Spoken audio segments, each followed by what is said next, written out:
In this video, I am going to explain why you may be losing your voice over and over again and what 3 steps you need to take to get your voice in order after losing it many times. So stay tuned.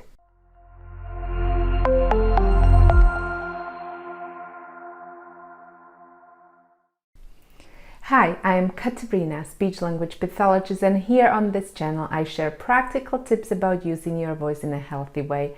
So if this is a topic that interests you, consider subscribing to this channel and hitting that bell notification icon so that you don't miss any of my future videos.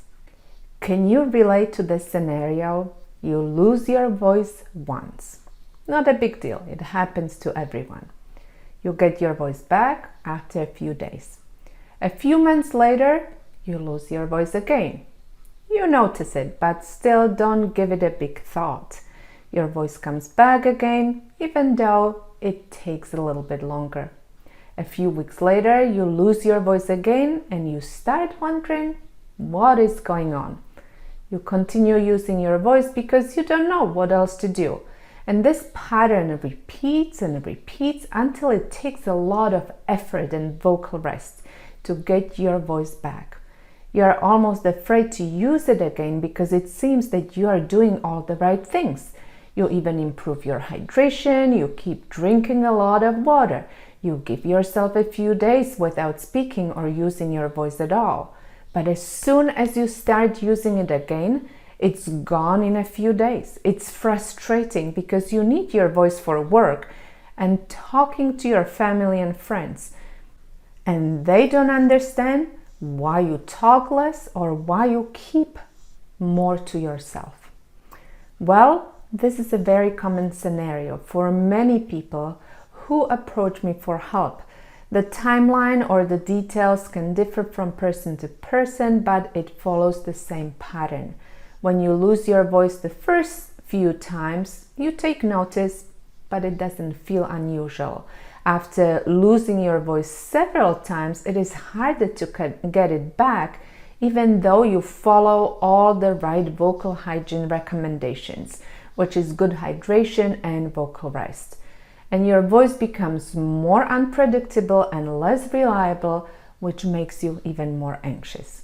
So what really happens inside your throat when you lose your voice? When you are healthy and you make a sound or speak, your vocal folds come together and they start vibrating. When you lose your voice, the vocal folds either do not come together or there are no vibrations happening. In both cases, you hear a breathy and airy sound coming out of your mouth. Or your voice may be hoarse, raspy, or croaky, which means that the vocal folds are swollen or thickened. And you may need to exert more vocal effort to make a sound, and speaking starts feeling effortful. So what else could you or should you do to get your voice back after losing it many times? How do you get your voice back for good? Here are 3 steps that you need to take to avoid losing your voice again. Step number 1, have your voice properly evaluated.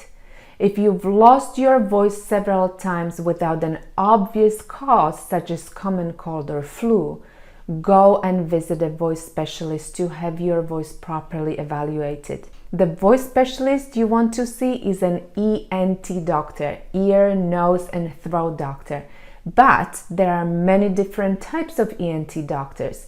Some of them specialize in ear problems, some of them in nose problems, and some of them really understand the throat, and that is the doctor you want to visit, a laryngologist. Why do you need to have your voice properly evaluated? If you know the cause of your problem, you can then start an appropriate chain of actions to find a solution.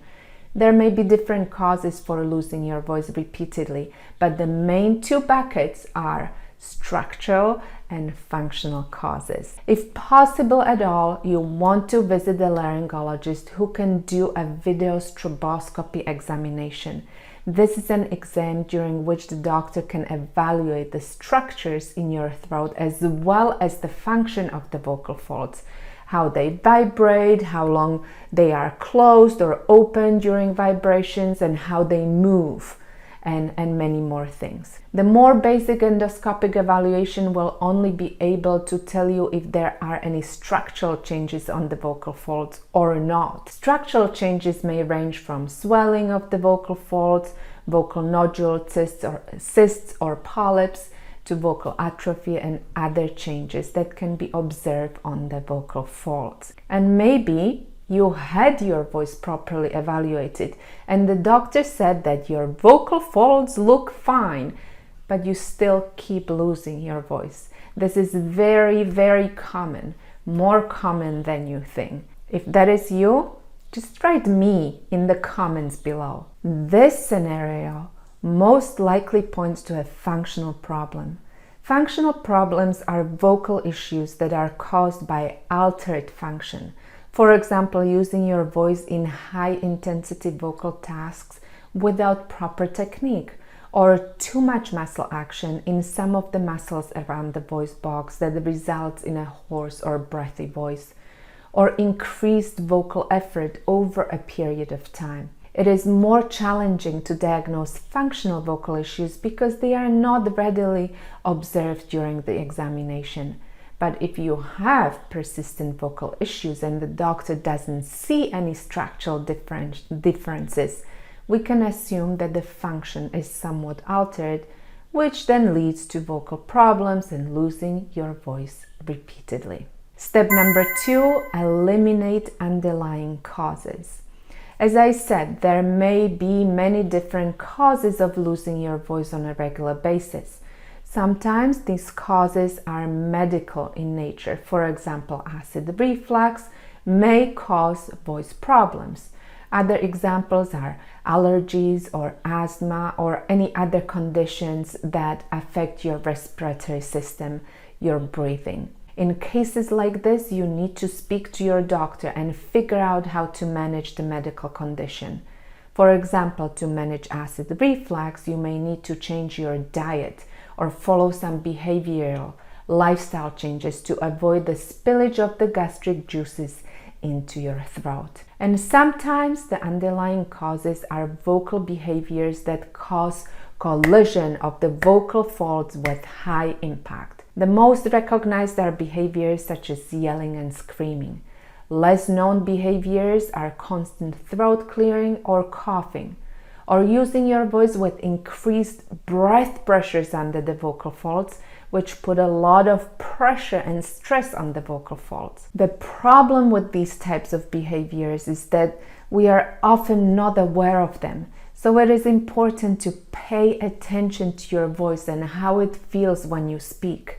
If your voice feels itchy or scratchy, or if you feel vocally tired only after a short period of time, you are probably using too much vocal effort and putting stress on the vocal fold. So listen to your voice and the signs that it gives you. If you are experiencing vocal strain, tension, or even pain when speaking, and you are ready to work towards a free, strong, and confident voice, you can apply to our Vocal Freedom System coaching program. Check out the links in the description below this video. Step 3. Change the way you use your voice. In many people who experience repeated loss of voice without structural changes on the vocal folds, vocal technique has been altered for whatever reason. It may start with acid reflux or a common cold during which a person pushes their voice to produce a clear voice. Over time, this altered technique becomes normal, and even though you may not have a cold anymore, or you may be managing your acid reflux successfully, you still push your voice because your muscles simply adopted this new way of sound making. You may even experience occasional discomfort or pain when talking from too much muscle and vocal effort. But because this develops over time, you only notice it after it becomes a real problem. Changes in your voice or losing your voice repeatedly. The only way to change these vocal patterns is to relearn how to use your voice in a healthy way. Learn how to use your voice without putting stress on the vocal folds, without pushing your voice, or without increasing breath pressures under the vocal folds. And this step usually requires help from a professional such as a speech language pathologist, voice therapist, or voice coach. It usually takes some time to change the unhealthy default patterns into more efficient ways of sound production, but it is possible. This is how you avoid losing your voice again. There are no quick fixes. Vocal rest will not help you, because as soon as you start using your voice, you will create the same unhealthy patterns that will lead to stress on the vocal folds. So if you've tried to take a rest and you still end up with vocal problems, it's time to consider voice therapy or voice optimizing to find better ways of using your voice. I made a video in which I walk you through 7 steps that lead to a strong voice without tension. If you want to know what the voice, body, and mind considerations you need to take to truly free your voice, click the link in the description below this video. If you found this video helpful, click the like button and share it with your friends. And check out my other videos right here below. I will see you soon. Bye!